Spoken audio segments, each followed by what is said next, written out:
I found them in our bedroom at 3 in the afternoon on a Tuesday, and the first thing I noticed wasn't the naked bodies or the scattered clothes, but how loud my husband was laughing at something she whispered in his ear.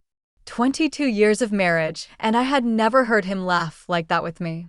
The grocery bag slipped from my hands and hit the hardwood floor with a dull thud, sending oranges rolling across the room like little orange witnesses to my humiliation. Marcus looked up, saw me standing there, and instead of scrambling to cover himself or apologize, he just smiled that cold smile I'd been seeing more and more lately and said, "Take your belongings and get out, Serafina." She giggled, actually giggled, like this was all some hilarious joke they'd been planning. That's when I realized this wasn't a mistake or a moment of weakness. This was an execution, and I had just walked into my own funeral.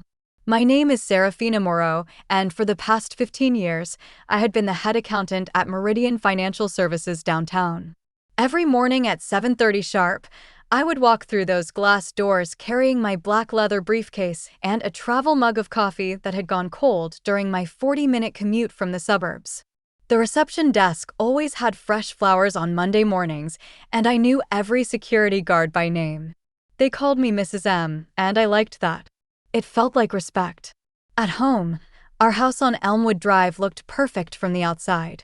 Red brick, white shutters, a garden that I tended every weekend because Marcus said it made the neighborhood look better. Inside, the walls were painted beige because he said bold colors gave him headaches.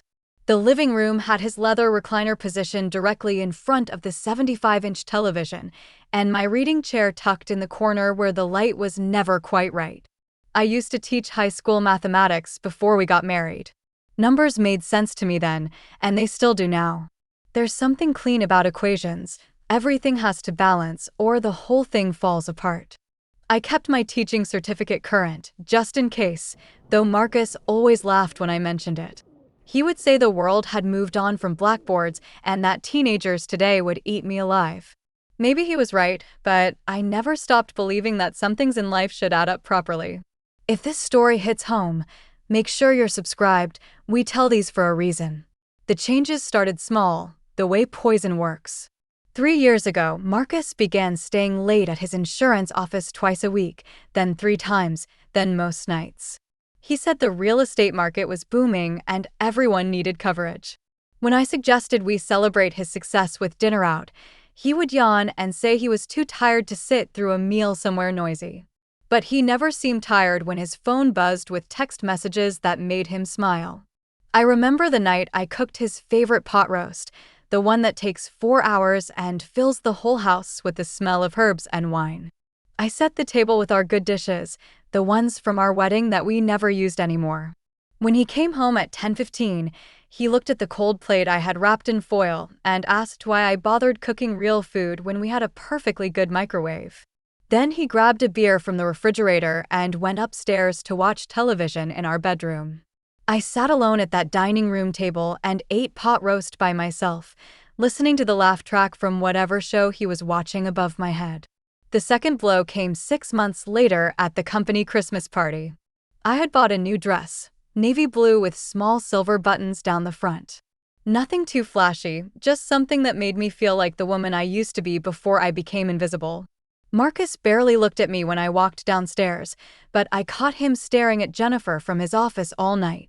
She was 28 with blonde hair that bounced when she laughed, and she laughed at everything he said. When the music started, he danced with her twice while I stood by the punch bowl, making small talk with wives I had nothing in common with except the slowly dawning realization that we were all being replaced. The morning after I found them together, I sat in my car in the Meridian Financial parking lot for 20 minutes before I could make myself walk inside. My hands were steady, but my mind kept replaying the sound of her giggle, the way Marcus had looked at me like I was interrupting something important instead of discovering that my marriage was a lie. I had slept in the guest room, and he never came to check on me. Not once. At work, I moved through my daily routine like a ghost. Reviewing expense reports, approving purchase orders, balancing accounts that somehow felt like metaphors for everything that had gone wrong in my life. Around 11, my phone rang. It was Marcus, and his voice carried that fake cheerful tone he used when he wanted something. He told me he had spoken to a lawyer and that I should probably do the same. He said the house would need to be sold and that I should start looking for an apartment because Jennifer, he actually used her name, like she deserved recognition, would be moving in by the end of the month. He said it matter-of-factly, like he was discussing the weather or grocery shopping. 22 years reduced to a real estate transaction and a moving deadline. Then he said something that made my blood stop moving through my veins. He told me I should be grateful he was being so generous with the divorce settlement, considering I had never really contributed much to the marriage anyway. He said I had gotten comfortable, that I had let myself go, and that he deserved someone who still had dreams and ambition. Someone who could keep up with him. I hung up the phone and stared at the computer screen in front of me, watching numbers blur together as something cold and sharp settled in my chest. That afternoon, I drove home to an empty house and stood in our bedroom, looking at the bed where my marriage had ended. The sheets were different, new ones, burgundy instead of the white ones we had used for years. She had already started moving in. That night, I sat in my car outside the 24-hour diner on Route 9, drinking coffee that had gone cold an hour ago and watching truckers come and go under the fluorescent lights. I felt hollow, like someone had scooped out everything that made me who I was and left behind just the shell. 22 years of cooking his meals, washing his clothes, listening to his problems, supporting his dreams. And now I was the one who had let herself go. I almost called my sister in Phoenix. Almost started looking at apartment listings online. Almost accepted that this was just how some stories end, with middle-aged women packing their lives into boxes while their husbands started over with younger women who giggled at their jokes. But then I remembered something my father had told me the day I graduated from college. He had been a construction foreman for 37 years, and his hands were always rough and stained from honest work. We were standing in the parking lot after the ceremony, and he looked at my diploma and said that numbers don't lie, but people do. He said if someone tries to cheat you on a job, you check the math twice, and if the math shows they're stealing, you make sure they pay for what they took. He said there's a difference between being kind and being stupid, and that smart people know when kindness stops working. My father had been dead for 8 years, but sitting in that parking lot, I could hear his voice as clearly as if he were sitting in the passenger seat. Marcus thought I was just going to disappear quietly, take whatever scraps he decided to throw me and be grateful for the privilege. But he had made a mistake that my father would have spotted immediately. He had underestimated what I knew, what I had access to, and how well I understood numbers that were supposed to add up but didn't. I went to work the next morning with a plan that felt more like hope than strategy. For 15 years, I had processed expense reports for Meridian Financial, including the ones for Marcus Cromwell Insurance, which had been one of our biggest clients since 2018. I knew their billing patterns, their payment schedules, and their account numbers. More importantly, I knew that Marcus had been submitting receipts for business dinners, client meetings, and travel expenses that looked legitimate on the surface, but never quite added up right. The first thing I did was print copies of every expense report he had submitted in the past 2 years. I told myself I was just looking, just trying to understand if there was something I had missed, some explanation for why our joint savings account had barely grown despite his claims of record-breaking sales. But as I spread those papers across my desk and started running the numbers, a pattern emerged that made my stomach turn. Business dinner at Romano's Steakhouse on a Tuesday night in March. The same night he told me he was working late at the office. Hotel charges in Atlanta for a conference that I couldn't find any record of online. Mileage reimbursements for trips to client meetings in towns where his insurance database showed no active policies.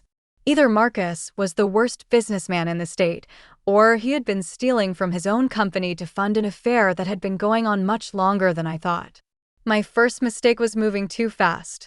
I printed everything and took it home, planning to organize it properly where I could think clearly. But when I walked into the house, Marcus was there with Jennifer, going through my personal things in the living room. She was holding my jewelry box, the wooden one my grandmother had given me, asking if she could have it because it would look perfect on the bedroom dresser. Marcus saw the papers in my hands and asked what I was working on so hard that I had to bring it home. I lied and said it was budget reports for the next quarter. He looked at me like he knew I was hiding something, but he didn't push it. That night, I hid everything in a storage box in the basement, behind Christmas decorations that no one would touch until December. But the close call made me realize that I needed to be smarter, more careful, and that I was probably only going to get one shot at this. It took me 6 weeks to build the case, and another 2 weeks to decide what to do with it.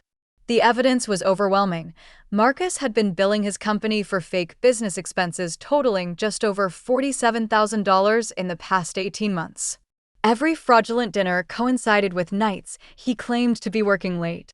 Every fake conference lined up with weekends he said he was attending training seminars. The man who had called me unambitious had been systematically stealing from his employer to pay for hotels, jewelry, and romantic getaways with his secretary. I made copies of everything and organized it into 3 neat folders. One went to the Fraud Investigation Unit at Meridian Financial, along with a detailed letter explaining that I had discovered irregularities while reviewing client accounts and felt obligated to report them. The second folder went directly to the president of Marcus's insurance company, with a cover letter expressing concern about potential liability issues. The third folder I kept for myself. The call came on a Thursday morning at 10:15. Marcus's voice was shaking in a way I had never heard before, and he wasn't trying to sound cheerful anymore.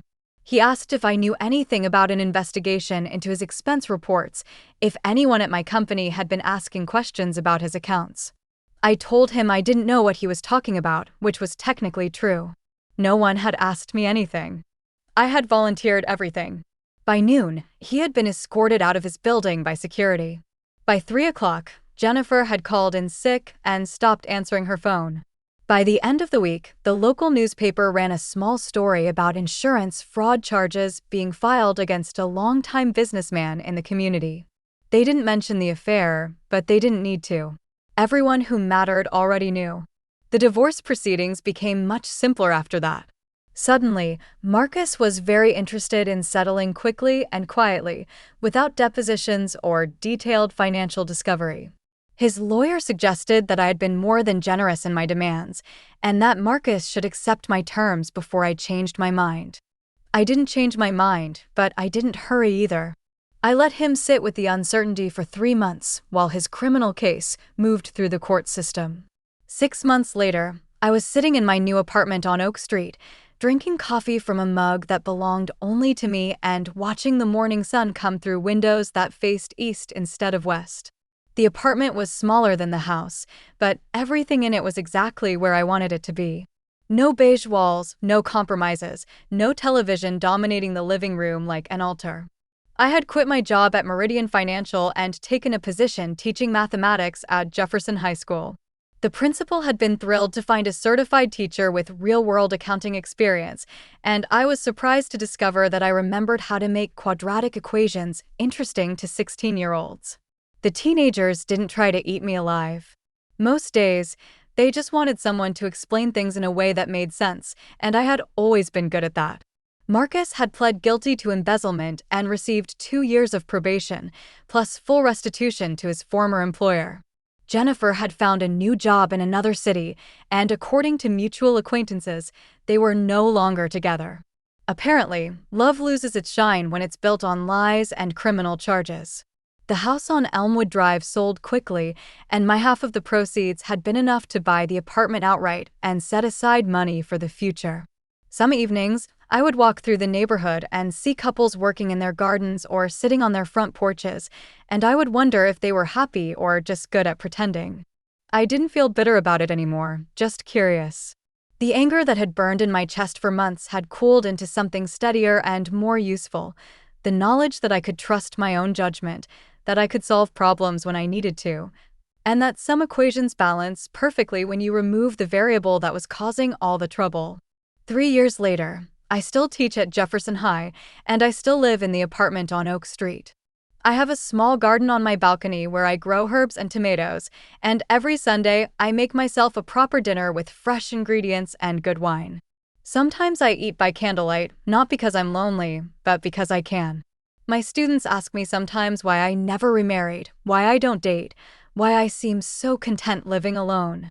I tell them that some people are meant to share their lives with someone else, and some people are meant to build something beautiful on their own. Both ways can work, as long as you're honest about which one you're choosing and why. What I don't tell them is that revenge, real revenge, isn't about hurting someone back. It's about making sure they can never hurt you the same way again. Marcus thought he was discarding me like an outdated appliance, something that had served its purpose and could be replaced with a newer model. But he forgot that I was the one who had always understood how the numbers worked, who had always been able to see when things didn't add up right. In the end, that knowledge was worth more than 22 years of marriage to a man who never learned the difference between being loved and being useful. Some lessons cost more than others, but the expensive ones tend to stick.